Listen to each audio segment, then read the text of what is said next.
मी रामानंद गोसावी प्रथमच मी महाराष्ट्र शासन भारत सरकार यांचं अभिनंदन करतो की पन्हाळा किल्ला हा युनेस्कोमध्ये गेलेला आहे। कालच तो जाहीर झालेला आहे। तथापि युनेस्कोची एक सदस्य कमिटी पन्हाळ्याला आली होती। त्या कमिटीने इथे काही सूचना केल्या होत्या की पाण्याची टाकी काढा, टॉवर काढा। ते न काढता आज आमचा पन्हाळा किल्ला हा युनेस्कोमध्ये झालेला आहे, सादर केला। तथापि इथं काही असे मॉन्युमेंट आहेत की ते पडझडीला आलेले आहेत, त्याची काही दुरुस्ती केलेली नाही आहे। आता युनेस्कोत गेलो म्हणजे पन्हाळ्याची तटबंदीचा हा विषय महत्त्वाचा आहे। पन्हाळ्याची तटबंदी सगळ्या किंवा ह्या जे 12 किल्ले गेलेले आहेत त्यांची तटबंदी हा तो महत्त्वाचा विषय आहे। तशी हा पन्हाळ्याची तटबंदी तुम्ही दुरुस्त करणार का? जर पन्हाळ्याची तटबंदी जर येणाऱ्या पर्यटकाला दाखवायची झाली तर तटबंदी 15 मीटर 20 मीटरने रिकामी करणार का? आणि हे करत असताना मग स्थानिकांची घरे तिथून हलणार का? असे अनेक प्रश्न आमच्यासमोर आहेत। त्याचं अजून अद्यापही काही निरसन झाले नाही। तथापि कलेक्टरने एक मीटिंग घेऊन आम्हाला सांगितलं होतं की इथं काही अन्याय होणार नाही, पण अन्याय होणार नाही ते आम्ही लेखी मागायला आलो आहे। कालही मी तिथं जाऊन त्यांना मागितलं होतं लेखी, पण ते अजून ते काही लेखी दिलं जवळजवळ आता 3 महिने झाले ते काही लेखी देत नाही आहेत। फक्त आमच्यावर अन्याय होणार नाही एवढंच सांगतायत। तर म्हणून आमच्या पन्हाळकरांच्या मनात अजून बऱ्याचशा शंका आहेत की इथून काय आमचं काय होणार, किल्ला हलणार का?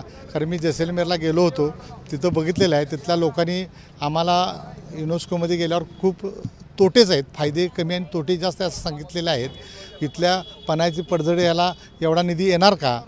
असे अनेक प्रश्न आमच्या मनात आहेत। त्या मनातल्या प्रश्नांच्या आधी आमचे निरसन व्हावं आणि मग युनेस्कोमध्ये समाविष्ट होत असताना अजून त्याचा पन्हाळ्याचा जागतिक यादीत समावेश करत असताना त्याचा प्रसार आणि प्रचार त्यानंतर करण्यात यावा अशी आमची पन्हाळ्याची भावना आहे। नागरिकांच्या वतीने माझी विनंती आहे। मी राजीव सोरटे, राष्ट्रीय बहुजन महासंघ संस्थापक अध्यक्ष। काल घोषणा झाली की पन्हाळा जागतिक वारसामध्ये दाखल झाला, आनंदाची बातमी आहे। त्याचबरोबर 2023मध्ये ASIच्या कायद्यामध्ये अमेंडमेंट झालेली आहे की 100 मीटरच्या आतमध्ये असणाऱ्या कुठल्याही घराला दुरुस्ती करण्यासाठी परवानगी नाही। या कायद्याची जर प्रभावीपणे अंमलबजावणी झाली तर इथं राहणारा प्रत्येक नागरिक हा आपल्या वास्तव्याला आणि निवाऱ्याला मुकणार आहे। त्याच्यामुळं माझी एक कळकळीची विनंती आहे की आता जे हिवाळी अधिवेशन चालू आहे, या हिवाळी अधिवेशनामध्ये पन्हाळ्याचा प्रश्न माननीय मुख्यमंत्र्यांनी अग्रस्थानी ठेवून इथले जे वास्तव्य आहे आणि इथल्या जे लोकांचा निवारा आहे हा निवारा जाता कामा नये। आणि जे आता नवीन अमेंडमेंट झाली आहे की 100 मीटरच्या आतमध्ये तुम्ही कुठल्याही प्रकारची दुरुस्ती करायची नाही, या कायद्यामध्ये केंद्र शासनाला सुधारणा करण्यासाठी आपला प्रस्ताव पाठवावा आणि इथली लोकं जे आहेत त्यांचा निवारा कायम ठेवावा। जागतिक वारसामध्ये गेलेला आहे, ह्याच्यामध्ये आम्हाला खूप आनंद आहे। त्याच्याबरोबर छत्रपतींच्या पदस्पर्शानं पावन झालेला हा पन्हाळा आणि तेव्हापासून वास्तव्यास असणारी इथली जनता ही मोठ्या प्रमाणात आहे आणि त्यांचा विचारही ह्या शासनानं करावा अशी मी शासनाला विनंती करतो आणि थांबतो। धन्यवाद। मी पन्हाळ्याचा रहिवासी आहे, ॲडव्होकेट रवींद्र तोरसे, माजी नगरसेवक।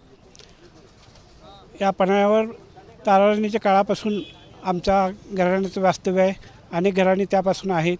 त्याच्या अगोदरसुद्धा भोजराजाच्या पासून हा पन्हाळा किल्ला बांधलेला आहे आणि ह्या किल्ल्याचं वैशिष्ट्य असं आहे की हा ऐतिहासिक आहे, त्याचबरोबर पर्यटन स्थळ आहे, थंड हवेचं ठिकाण आहे। असा हा महाराष्ट्रातील एकमेव किल्ला आहे आणि त्यामुळे पूर्वीपासून या ठिकाणी नागरी वस्ती आहे।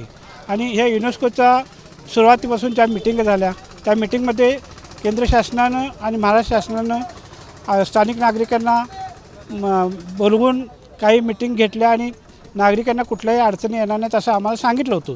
तथापि काही मध्यंतरी ज्या नोटीस आल्या, काही 100 मीटरमधली 50 मीटरमधली बांधकामाचं लिस्ट करा किंवा टावर काढा वगैरे अशा ज्या नोटिसा दिल्यामुळं इथले नागरिक भयभीत झालेत आणि त्यामुळं नागरिकांनी शासनाच्या ह्या चुकीच्या नोटिसीमुळं भयभीत झाल्यामुळे युनेस्कोला विरोध केला होता।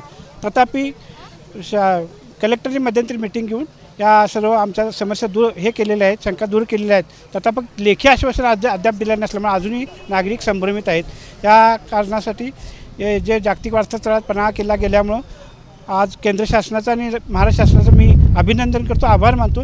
तसंच पन्हाळा रहिवाशांचं एक भाग्य आहे मोठं असं मी समजतो आणि यापुढेही नागरिकांच्या सहकार्यानं हा इथल्या दुरुस्ती व्हाव्यात। आणि पहिले माझी मागणी अशी आहे की तटबंदी जी आहे ते सबंध तटबंदी फिरून शासनानं त्याला भरपूर निधी देऊन तटबंदी पहिली बांधून घ्यावी आणि मग आतल्या वास्तूची डागडुजी करावी अशी माझी